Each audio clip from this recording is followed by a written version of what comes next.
ഏവർക്കും പുതിയൊരു അധ്യായത്തിലേക്ക് ഹാർദമായ സ്വാഗതം. ഇന്ന് ഒരു സസ്യത്തെ പരിചയപ്പെടാം.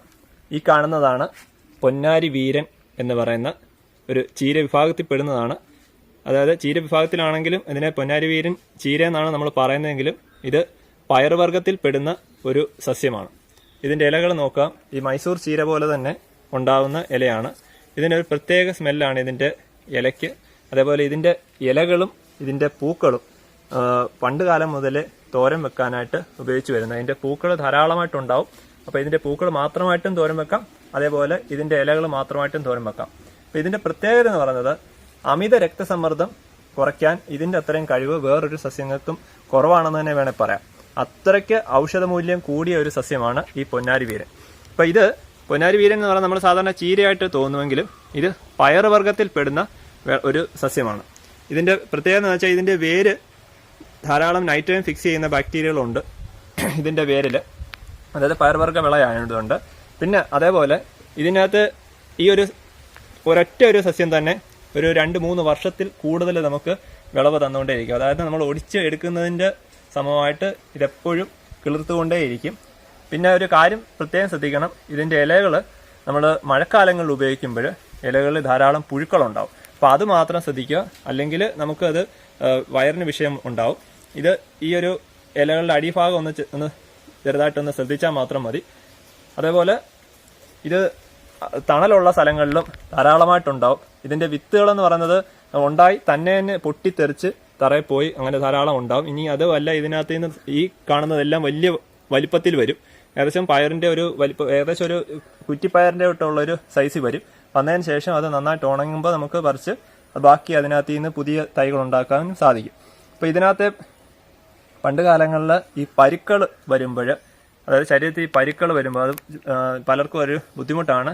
നമുക്ക് പല ഭാഗങ്ങളിലും പരുക്കൾ വരും. അപ്പോൾ അത് ബുദ്ധിമുട്ട് മാറ്റാൻ വേണ്ടി പണ്ട് ഉപയോഗിച്ചിരുന്നൊരു വിദ്യ എന്ന് പറയുന്നത് താറാമുട്ടയ്ക്കകത്ത് ഇതിൻ്റെ ഇല, അതായത് ഇതിൻ്റെ പൂക്കളും ഇലയും കൂടെ, പൂവില്ലെങ്കിലും കുഴപ്പമില്ല, ഇല സമൂലം നന്നായിട്ട് അരച്ച് ശേഷം വെറും വയറ്റിൽ കഴിച്ച് ഒരു 4-5 ദിവസം അടുപ്പിച്ച് കഴിക്കുകയാണെങ്കിൽ ശരീരത്തിലെ പരുക്കൾ മാറുന്നതായിട്ടാണ് പറയപ്പെടുന്നത്.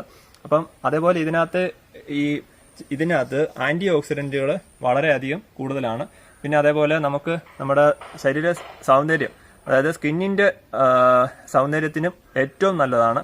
പിന്നെ നമുക്ക് ഈ പറയുന്ന പ്രഷറിൻ്റെ, അപ്പം നിങ്ങൾ ഒരു കാര്യം പ്രത്യേകം ശ്രദ്ധിക്കുക. ഞാനിപ്പോൾ ഇതിനെക്കുറിച്ച് പറയുന്നെങ്കിലും നിങ്ങൾ പ്രഷർ ഉള്ളവരാണെങ്കിൽ നിങ്ങൾ മരുന്ന് നിർത്തരുത്.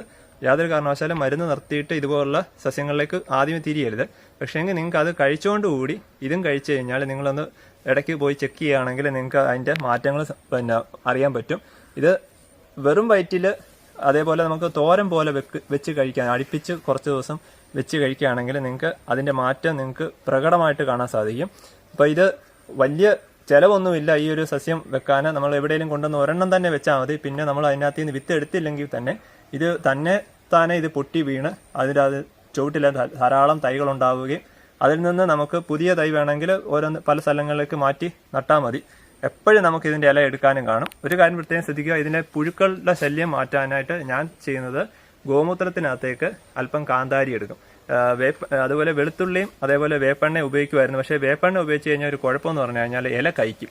അപ്പോൾ അതുകൊണ്ട് നിങ്ങൾ ഗോമൂത്രം കിട്ടുകയാണെങ്കിൽ അതിൻ്റെ കൂട്ടത്തിൽ ഒരു പിടി കാന്താരിയുടെ അരച്ചിട്ട് 1 ലിറ്റർ വെള്ളത്തിലാക്കി അരിക്കണം. അരിച്ചതിന് ശേഷം ഇതിൽ ഇലകളിൽ സ്പ്രേ ചെയ്യുകയാണെങ്കിൽ നമുക്ക് നല്ല പോലുള്ള ഇല കിട്ടും. ചില സമയത്താണെങ്കിൽ വിഷയമില്ല, മഴക്കാലത്ത് വരുമ്പോഴാണ് ഇതിൻ്റെ പുഴുശല്യം കൂടുതൽ. എന്നാലും ചില ഇലകളിലൊക്കെ അങ്ങനെ വന്നു തുടങ്ങും. ഇത് വന്നു കഴിഞ്ഞാൽ ഇത് പൂർണ്ണമായിട്ട് ഇതിൻ്റെ ഇല അങ്ങ് തീർക്കും.